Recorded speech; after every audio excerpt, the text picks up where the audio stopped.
but I think it is important in the life of a church to tell the truth when there's an opportunity to do so. Not for the sake of destruction. This happened in this church, we need to burn it down. But saying like, no, this can happen in any church. And actually, I think the way the church responded on the whole was good. And I think there's some lessons to learn from there.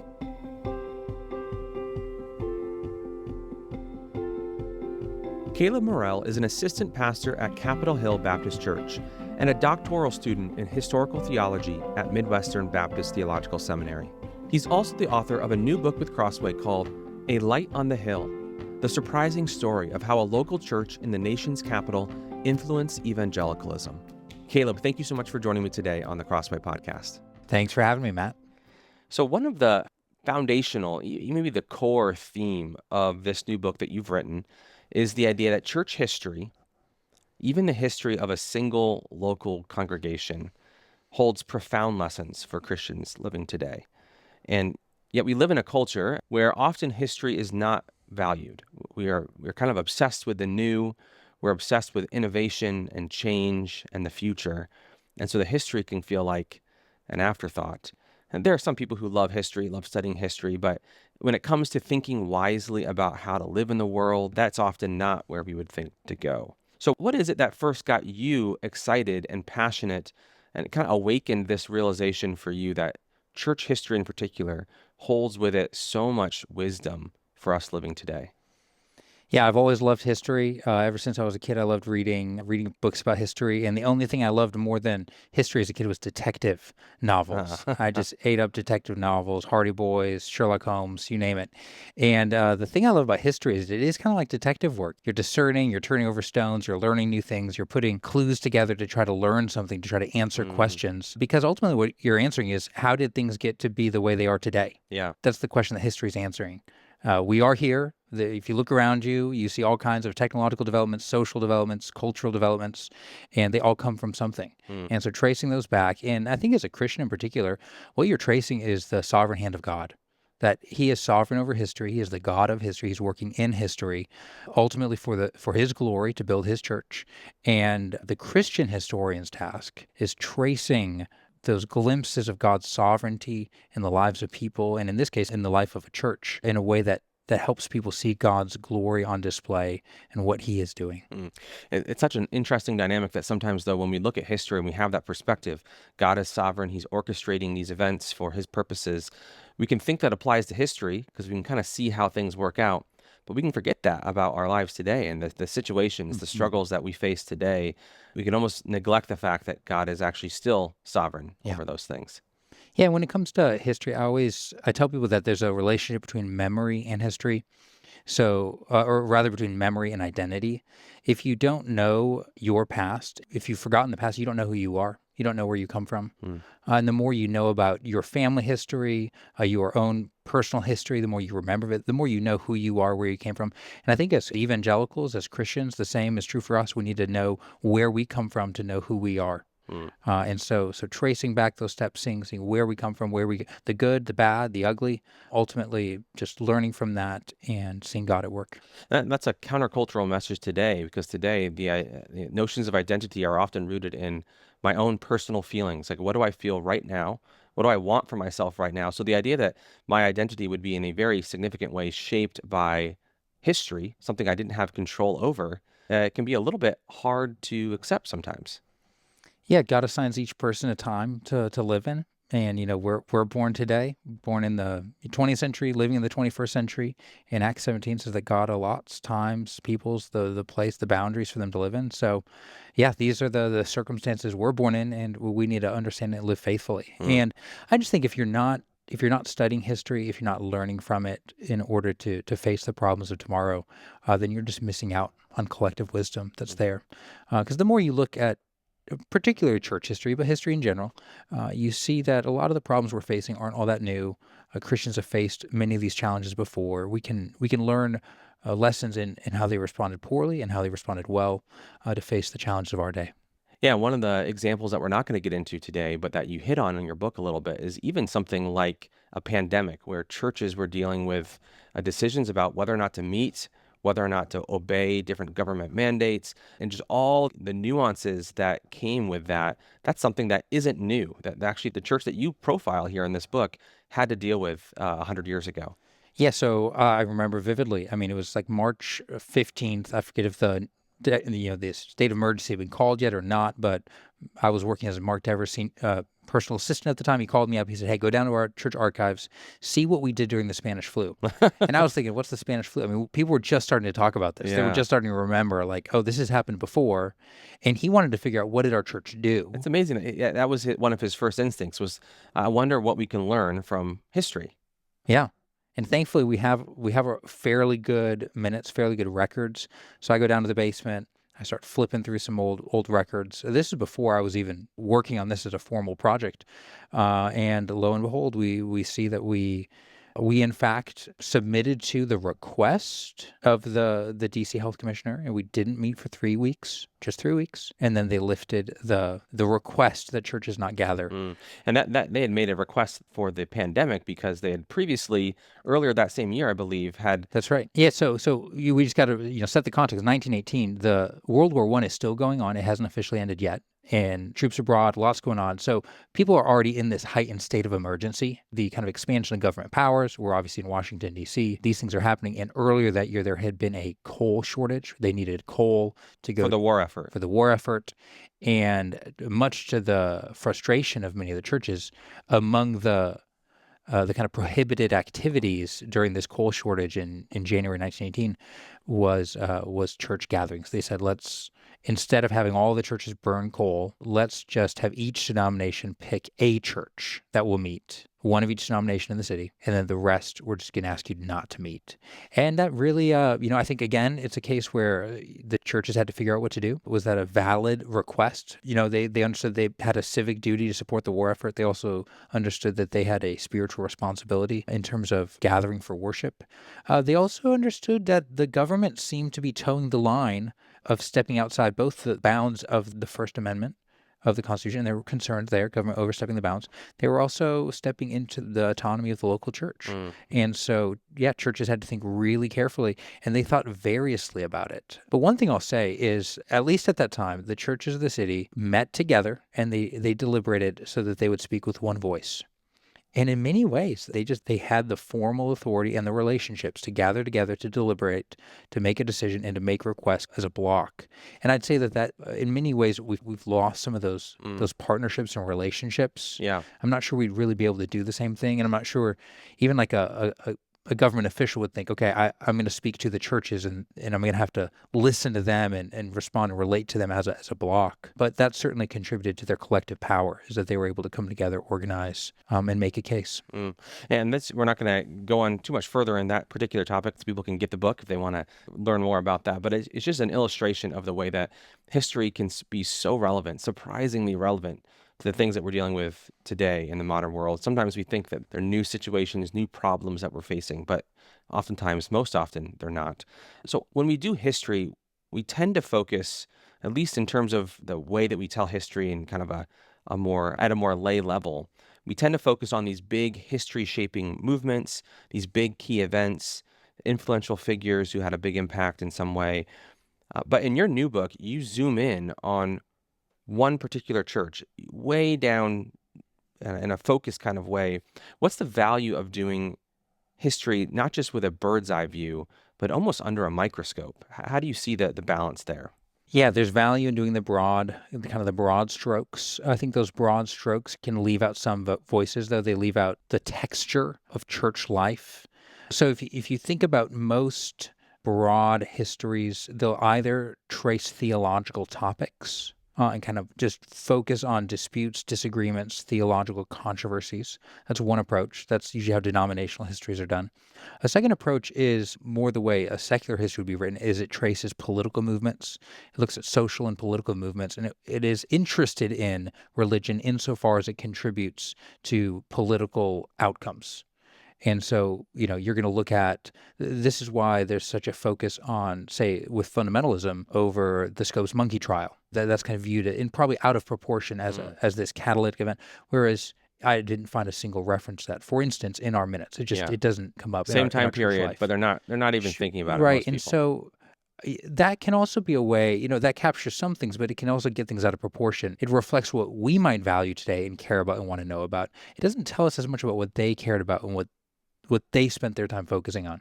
But when you get into, especially if you have a lot of minutes, if you have a lot of primary sources, if you have a lot of data, interviews, memoirs, and you're able to reconstruct the social context and culture of a church and get a sense of what they valued, what they cared about, that might give you actually an more accurate sense of the texture of evangelical Christianity in America. And it's definitely worth doing that slow deductive, or that inductive work of, well, let's listen to them, let's see what they have to say, and we'll listen to them and we'll let them tell the story. And that's what I tried to do in this book, rather than starting with the storylines and say, I'm going to write about these 5 topics because I know people will care about them. I started with, well, I don't even know what's going to be there. I don't know what I'll find, but I'll see what I find, and I'll try to trace the storyline that is naturally emerging in the life of this church.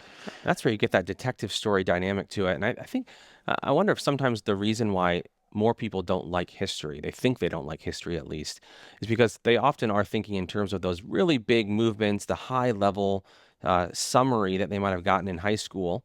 And actually, what we love as humans is we love stories. We love the texture. We need the texture to actually feel the things that people were feeling, understand their motivations for things. So it isn't just decontextualized events that just happened a long time ago. Yeah, and it brings it to life. And can I tell a couple stories from the life of the church? Yeah, please do. Will it give away too much? No, that's great. Well, there's lots of good stories in the book. So one of the stories I love telling is Celestia Ferris. Celestia Ferris has been remembered as the washerwoman at the Bureau of Engraving and Printing who started the church. She called together a prayer meeting in her home, and we knew that she was a widow. We just didn't know much about her. So I just dove into the sources. I tried to find out everything I could about her.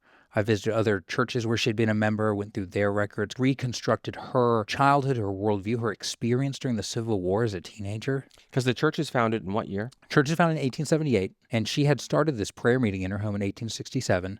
And the Civil War ended in 1858? Yeah, 1865, April 1865. Started in 1850 something. And so she's growing up in this city, this war-torn city. She's at a church where there's a lot of controversy over the Civil War. The church splits over various responses to the Civil War. So this is just the world she's inhabiting, growing up in the nation's capital. She ends up marrying a Civil War veteran, Abraham Ferris, who has his own fascinating stories of close encounters during the war.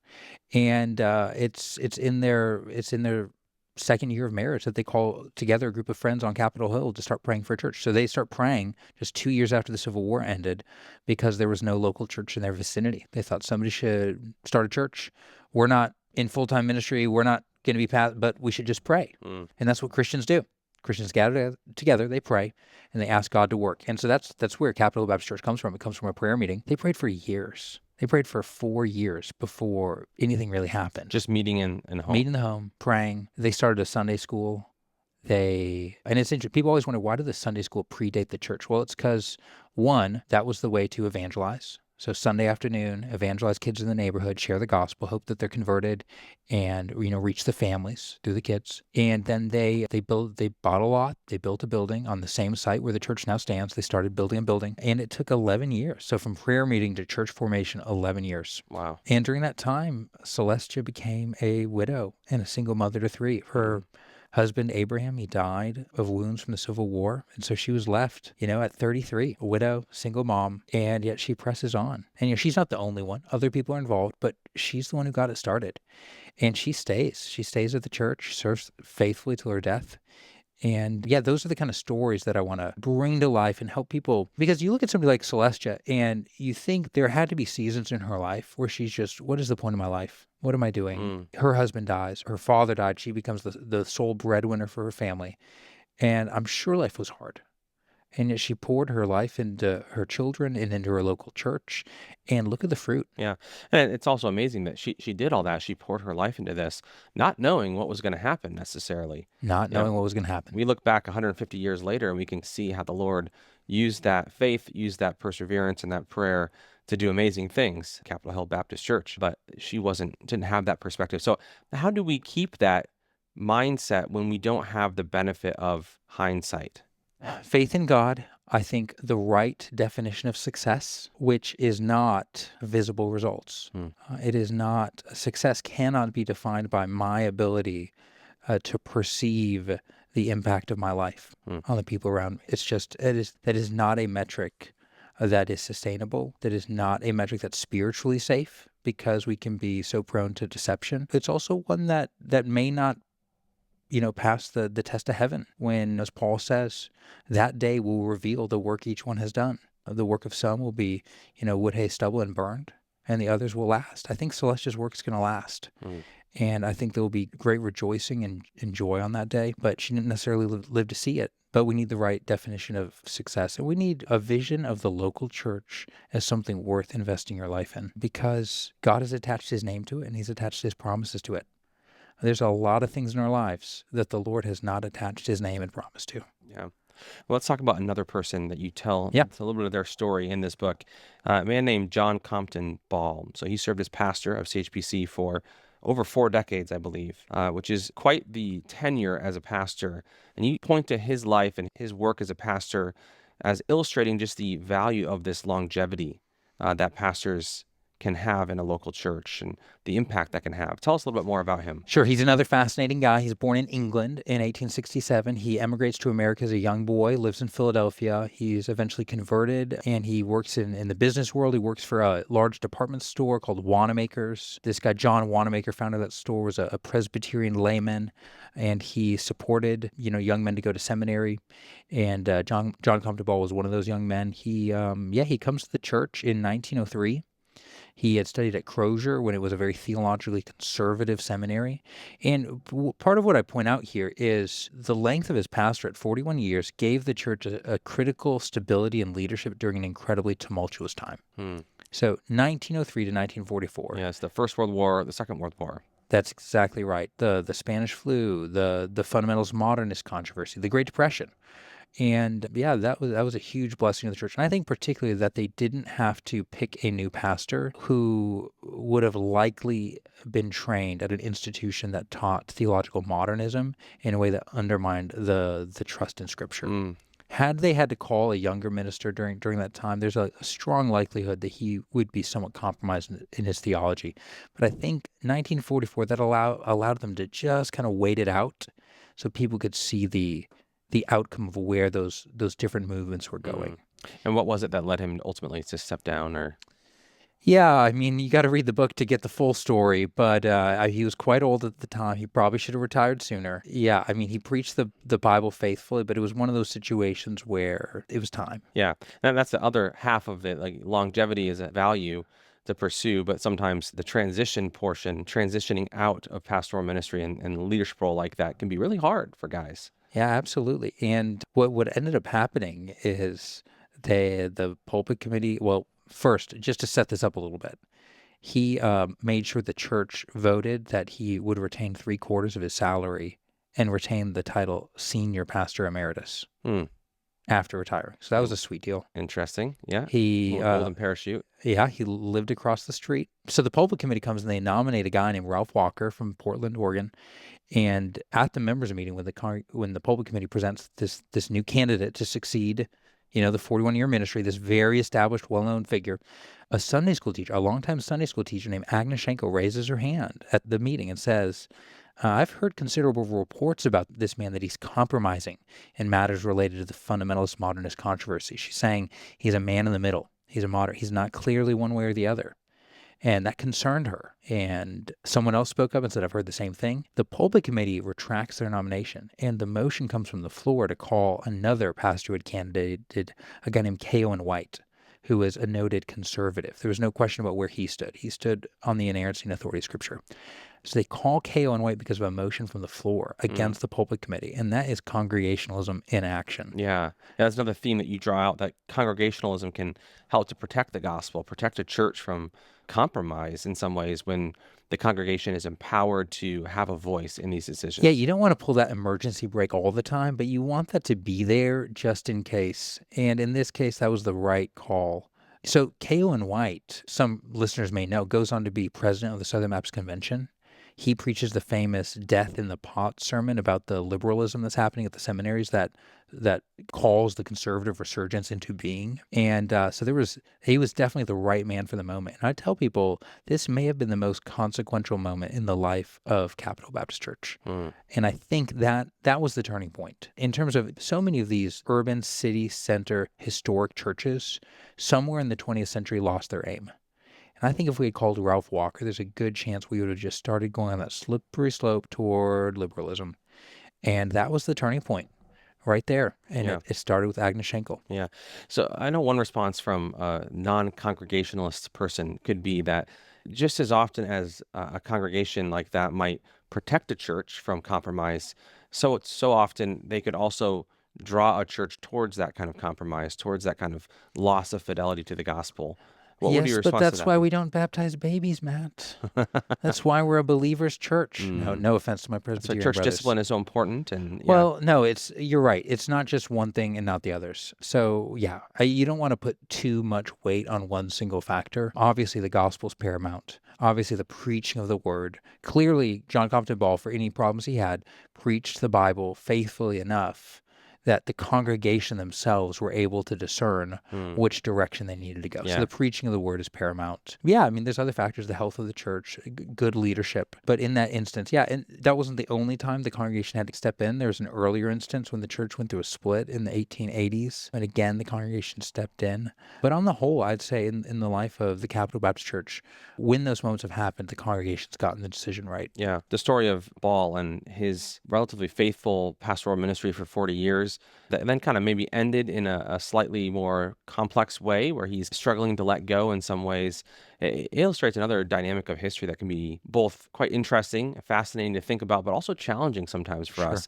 Just the complexity, the grayness at times of certain figures and things that happen where we can see a lot of good that he did, perhaps. We can see the benefit to the church that he was for all those decades. And yet we can also see that there were things about his ministry, things about his decisions that we don't love so much. How have you wrestled with that, the grayness at times with some of these people? Yeah, I mean, you want to view people not just as black and white characters, but as complex characters, complex motivations. In history, you don't always know why people are acting the way they're acting. So you want to complexify. And I think the book leaves plenty of kind of riddles unresolved in some ways. Because even take the same guy, John Compton Ball, he was very comfortable having a woman in the pulpit preaching in the 1920s and 30s. There was at least one evangelist, Amy Lee Stockton, who would regularly stop by the church and preach on Sunday mornings. This is in the 1930s, and this isn't a conservative church. This is an inerrantist church. Yeah. And that didn't happen from the 1944 on.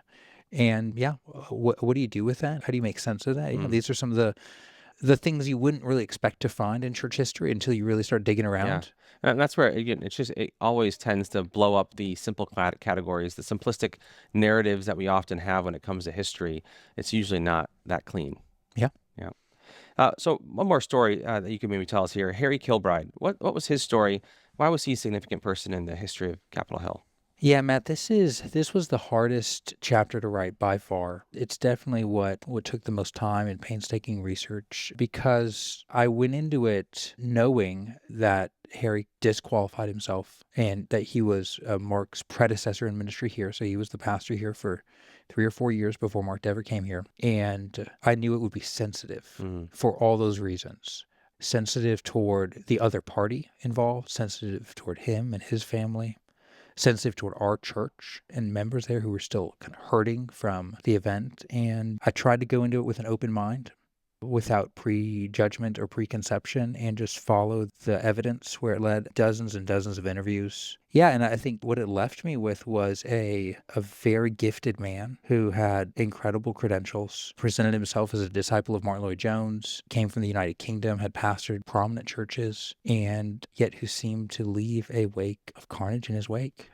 And I tried to interview him before he passed, and he wasn't able to meet. He was very sick. And it's heavy to listen to sermons from someone and kind of read their books and say there's so much good here. There's so much correct grasp of things theologically, and yet we're left with this life that does not reflect the qualifications for an elder or what the New Testament commands the Christian life to look like.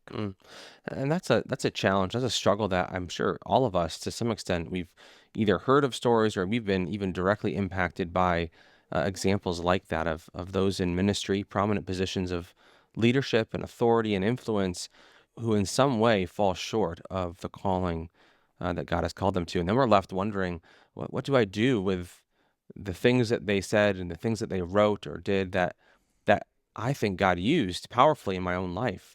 So how have people, in your conversations with people, how have they wrestled with that difficult dynamic?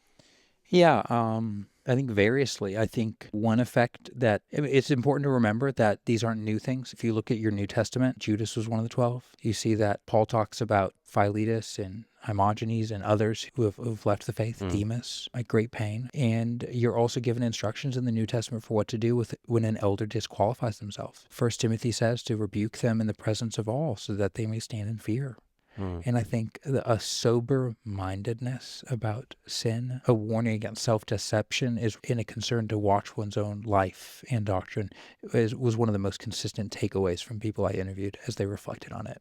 Just the need for the minister's self-watch. And I really wrestled with this chapter with how much to tell. And some people thought it's not appropriate to spend time exposing sin in the ministry, or doing so will be confusing and challenging to Christians, or better just to live and let live. I tried to write about it in a way that was both accurate and bringing it to the light, and yet, not unnecessarily groveling in the details of things. But I think it is important in the life of a church to tell the truth when there's an opportunity to do so, not for the sake of destruction. This happened in this church, we need to burn it down. But saying like, no, this can happen in any church. And actually, I think the way the church responded on the whole was good. And I think there's some lessons to learn from there.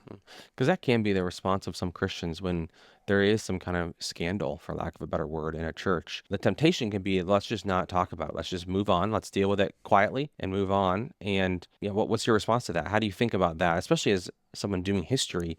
Looking back, how do you respond to the fear that in dredging up things like this and talking about the failures of a church or of a Christian, you're questioning or you're harming the church's witness to a watching world? Yeah, it's amazing that Psalm 51 is in the Bible, especially with the superscript to the choir master, a Psalm of David, when Nathan the prophet went to him after he had gone into Bathsheba. So that's in the inspired word of God, superscript and all. And I think David was willing for his life to be on display because as a leader, he was responsible for what had happened. And that's there in Scripture for a reason, so that we, as 1 Corinthians 10:12 says, should take heed lest we fall.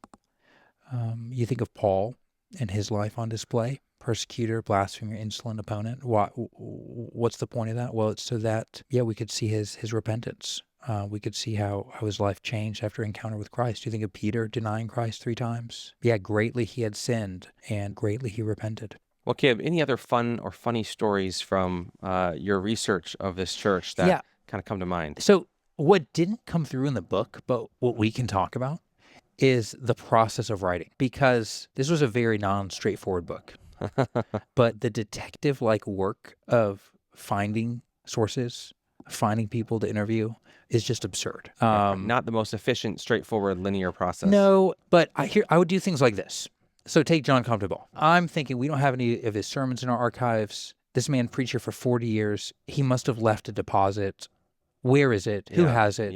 No one knows. Where's Probably the with box? the family. Yeah. Okay, well, he had a daughter. Okay. Well, not actually his daughter, adopted daughter but okay, daughter. Is anyone alive? Are any descendants alive? She's not alive. Okay, well, what about... So going through newspaper records, looking at marriages, looking at obituaries. Obituaries are where you find all the family members. Yeah, they list out all the family members. Okay, so I'm able to go through and I'm able to find a name of somebody who owned a company. So I call the company. And I say, I just need to talk to you. How do you explain it? How do you explain it? Do you know so-and-so? Oh, yeah. His daughter still works here. Can I speak with her? So just finding a human being and someone you can speak to. Turns out there's family members who've kept everything. Wow. So I drive over to their home in an hour, 20 minutes, set up an appointment to go meet with them. And we sit down and they open up this chest of sermons, clippings, just photographs. Just a treasure store. And we're looking over it, and then she turns to me at one point. She says, so is Grandpa's church still there? Does it still exist? She has no idea. Wow. And so just getting to share with her, oh, you have no idea. Like, she appreciates it for sentimental family reasons. Yeah. But so many people appreciate it for kingdom reasons. And so to get to share with her some of the joy and impact that her grandfather had on countless hundreds, if not thousands, because he was part of keeping the church going. That was maybe the greatest joy. And I had that experience several different times, tracking down family members, collecting documents. That just added a real texture to the experience of writing the story. Yeah, absolutely. Well, Caleb, thank you so much for taking the time to write this book, to do this research, and give each of us just a glimpse into one church, God's sovereign orchestrating of just one congregation, and the incredible impact that's had on so many people, as you just said. We appreciate it. Thank you, Matt.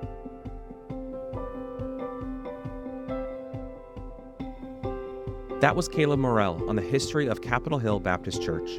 For more, check out his new book with Crossway, A Light on the Hill, the surprising story of how a local church in the nation's capital influenced evangelicalism. Pick up a print copy of the book for 30% off, or get the ebook or audiobook for 50% off directly from Crossway by visiting crossway.org/plus. And if you like this interview, check out another conversation I had with Sinclair Ferguson entitled, What an Old Controversy Can Teach Us About Grace and Legalism. To listen, click the link in the show notes or search for the episode wherever you get your podcasts. For more audio content like this, subscribe to the Crossway Podcast on Apple Podcasts, Spotify, or your favorite podcast player. If you enjoyed this episode, consider sharing it with a friend and leaving us a review. Crossway is a not-for-profit Christian ministry that exists solely for the purpose of proclaiming the truth of God's Word through publishing gospel-centered content. Visit us today at crossway.org.